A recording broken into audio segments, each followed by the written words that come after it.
Thank you very much, and thank you, Candy, for inviting me to come and read and hosting me, and for all of you for coming out, and it's lovely to meet you all. I'm going to read a poem in the beginning of the book called Supplication to start with. Thunder in the afternoon, then a downpour, the rain sheeting off the shingles over the kitchen window. A curtain so clean I want to stick my arm through until it becomes a thing of its own on the other side, suspended there, a single digit extended, an insect with one antenna lightly waving. Later I catch the trees. They stammer sunlight all day through their canopies, into my eyes, onto my ears and my feet. God speaks, licks his thumb an infinite number of times and presses the light onto each leaf. What is the square footage of my soul? I've come to the end of it more than once, pressed the streets of the city into service, walked the very edges to the corners, walked the day into its lateness. The streets downtown, the road by the river, between the fish hatchery and finger jointer plant, old houses in a row, stuttering in the industrial yard, the last one on the end boarded up and made do as a storage shed. Oh, what wild things grow up at its concrete base. In the reddening light, the air is alive with dust, with winged insects. A single curve of stem arcs so clearly in the jumble, its flower bowed and bobbing, it breaks open my heart. I stretch out my hand, pretend to shade my eyes, fingers seeking. So I feel like this poem should have a warning label on it. Don't read it if you're under 40. It's all about, feeling old and experiencing loss and mortality and passing of my parents. And I've learned that getting older, there's things that you shouldn't do, like cross a log over a creek with your daughter, or chase a neighbor's cat down the steps in the middle of winter with your bathrobe and sandals. Speaking from some personal experience, but there's also things that I don't want to do anymore, like bend over and tie my shoes, or bend over and pick up anything, really. This has a long poem in the beginning that's I'm not going to read from because it would take about 20 minutes, but it's nicely balanced with a poem sequence at the back of the book, and I'm grateful to Mona from Mother Tongue Publishing for creating this book in this beautiful design. There's some individual poems in the middle that I'll read along the same themes, and it starts with a quote from Theodore Roethke. I feel those shadows most that start from my own feet. In the half-light. What did you say to me as endless snowflakes fell into spires of streetlights and onto the shadows thrown at your feet? It will comfort me if I remember. They hiss on the hood of the car, each flake a misery in this world, yet beautiful. I'm in anguish, the back of my hand cut open by the cold. It's unavoidable. They keep falling in the darkest parts past town and on the empty roads we took to get here. There are moments all over this planet that no one ever sees, in the soil and under oceans, across boreal forests and between silent rows of houses. The calculation is staggering. If the universe remains largely hidden, who will work out the sum in the ledger, and what good will it do? Our footprints might never be filled before they turn to water and the hours run out. Say again what you said, please, beneath the steeples of the night. Homing beacon, after Patrick Friesen. Night engine, it's somehow good to see you working out the long lane from here to there, working out the vulgarities of steel on steel. Across fields of serried grass, those yellow stalks enmeshed in snow, knuckled and nodding and hiding the studious eye, the coyote. A piston string of light beam pushes under each overpass, the thinnest glimmer in the dark, the industry lights at loading docks.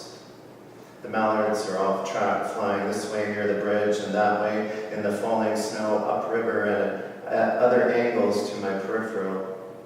It could be that I'm completely overdrawn and the only thing left is to head home. It could be that someone has kept a few lights on.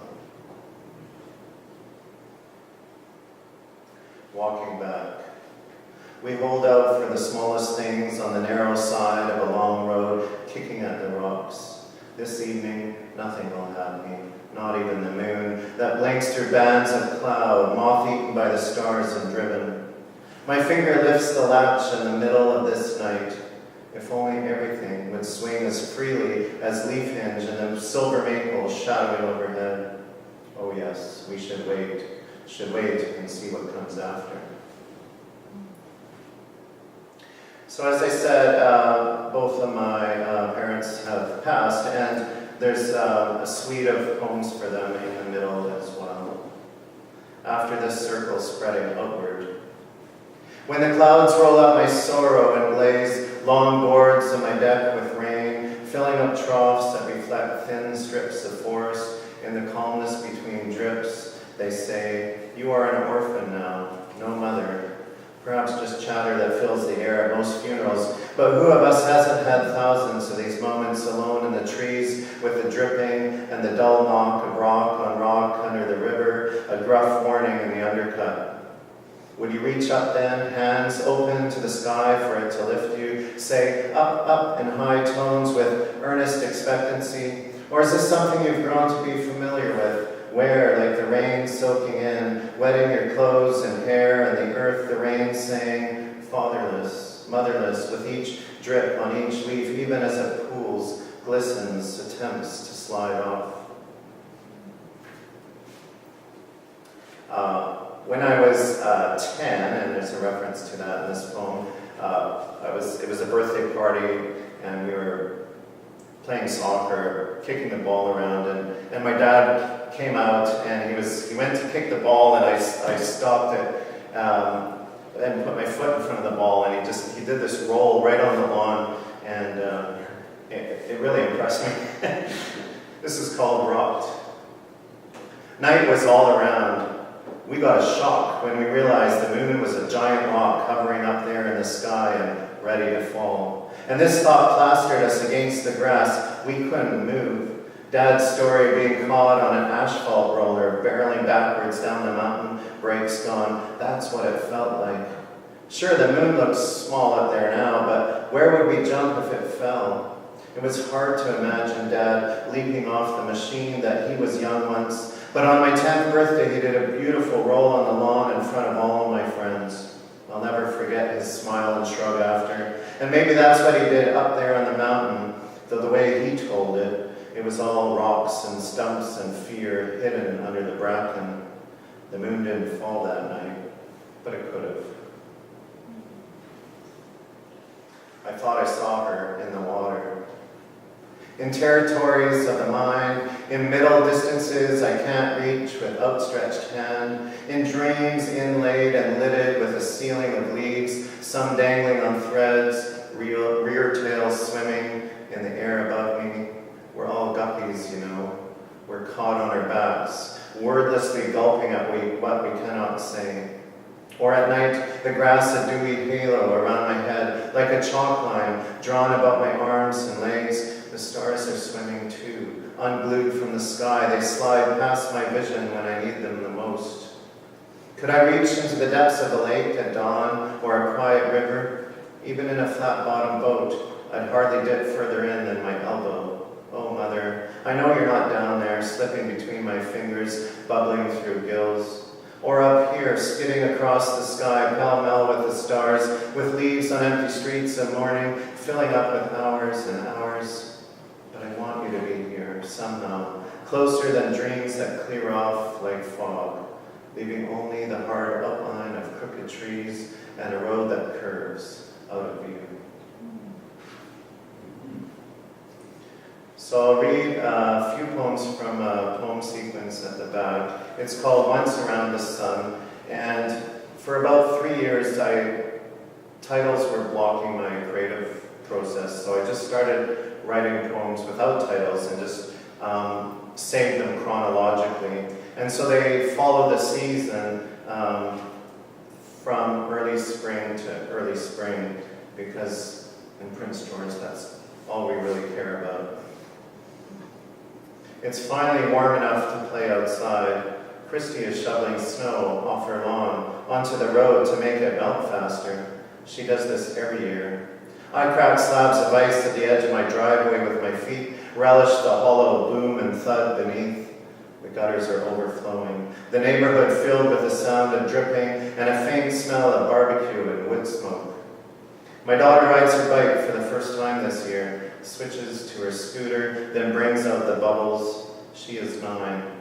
She lands one on a plastic wand and holds it in front of her face. And through the rainbow glazed film, I catch the sheen of her childhood wavering before me.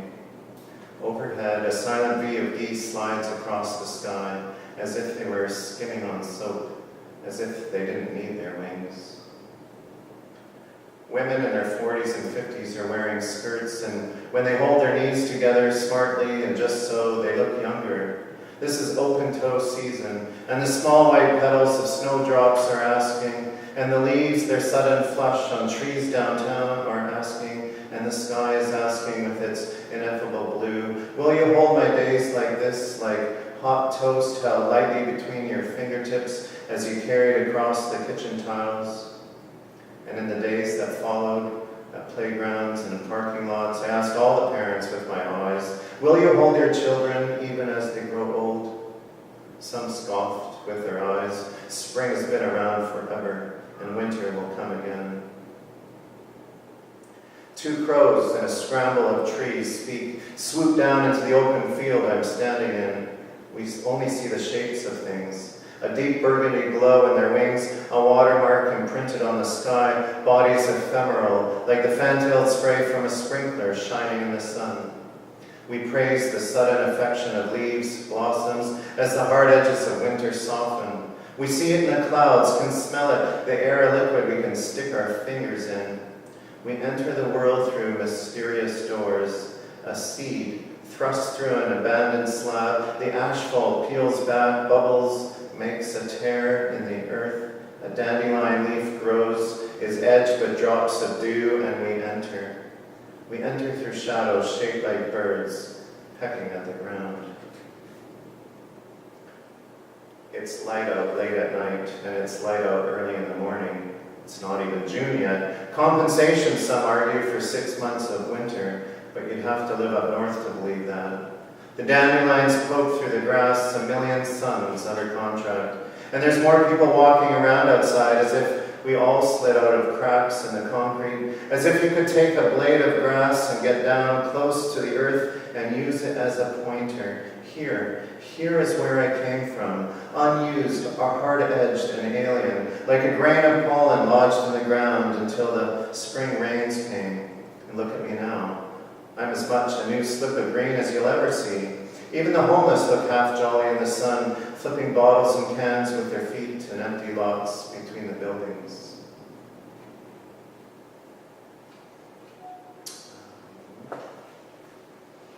The boughs, having shouldered the sun, meddling squirrels, wing hum in the needles, the jangle of hours like copper pots carelessly placed, their hues embedded in each stem, and the long fingers of shadows finally rest.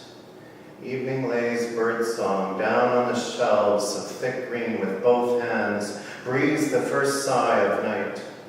A stone of blue azurite appears in my dreams, hovering before me, as if the birds have brought me a piece of their sky, are holding it in their beaks with all its bottomlessness. And this is how I fall asleep, headlong, the crickets filling up the spaces of night, and darkness slipping in with its small-minded fears, its careening dreams, made from bits of reality I wasn't willing to tell you about before. I wish I could say I'm less afraid, now a father, but instead my skin has been rubbed thin with living. I worry about more things. I clutch them tight as I fall through the deep blue into the expanse, the universe racing away from me. Even the birds are quiet at night. The neighbors are out on the stoop pretending it's spring, with their granddaughter, the cat, and a small square platform of sun perched above the snow. The sunlight has lit up the baby blonde head and is warming the gray ones, and I see in their smiles the kind of scene that stretches out in one's imagination. Rows of young trees with sapling bark, trimmed grass beneath a saturated swimming light that brightens each blade.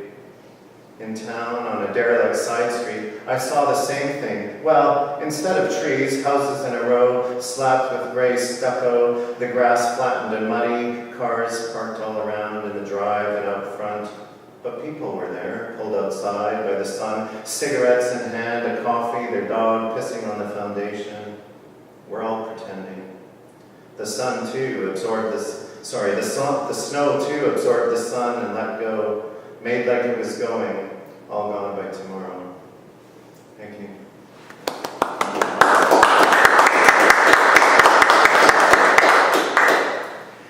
So my writing process, I still write by hand, and I tried writing on computer, and it's just blocked my creative process. So I write my drafts by hand and put them on the left-hand side so that I can look at them and dig down if I need to earlier drafts. And I usually start with an image or a line that intrigues me and see where it takes me and see what direction it goes. The sequence poems in the back usually had a very long line to start, and it for me, it informed the musicality of the rest of the poem. It was like a musician, if every morning she woke up and she looked outside and sort of saw what she saw outside, but also what she was thinking about, her mood, what she had played the day before, and then played a little tune. And that's kind of how I imagine these poems coming out. Maybe you'll have some questions later, more about the writing process. And now you want me to talk about something completely different. Yeah. So I'd like to talk to you about dirt. I grew up in Abbotsford on a dairy farm, and I'm not a super expert gardener, but I do like gardening. My oldest brother is a master gardener, and I've learned some things about soil. Near the little root hairs, there is a huge increase of microbes from, I think, the order of 1,000 to the order of millions.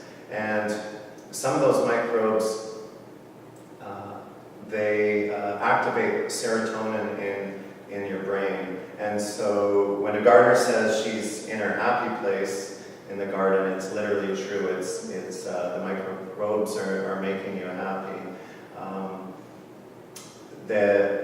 A forester has said that when you plant a tree, it just kind of sits there and it doesn't really do anything for several years. And there's some suggestion that it's figuring out the nutrient matrix around it. And once it's sort of established what it knows is available, it can shoot up and grow. I'm also reading The Hidden Life of Trees right now, and so trees can pass nutrients to other trees, even other species, and help them out when they need nutrients. And so there's a sharing process going on. So really interesting and fascinating stuff, and I'm intrigued by it because the boreal up north is so thin. Like the layer of soil that everything grows on is just like this little 2-inch layer, and then it's all gravel and rock underneath, or hard clay. And so that little scuff of soil that keeps everything alive is just fascinating to me. That's my story about dirt.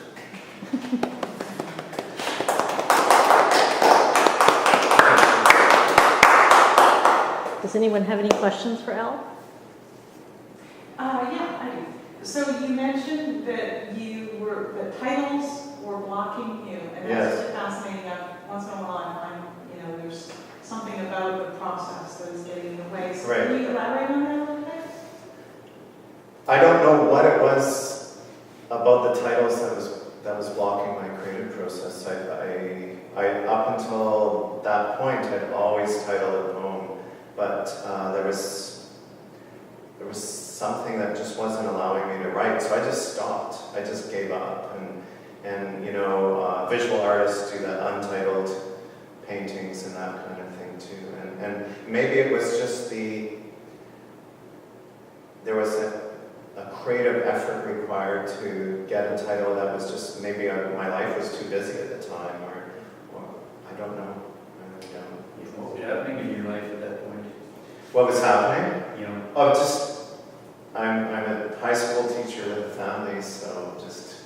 Does that cover that?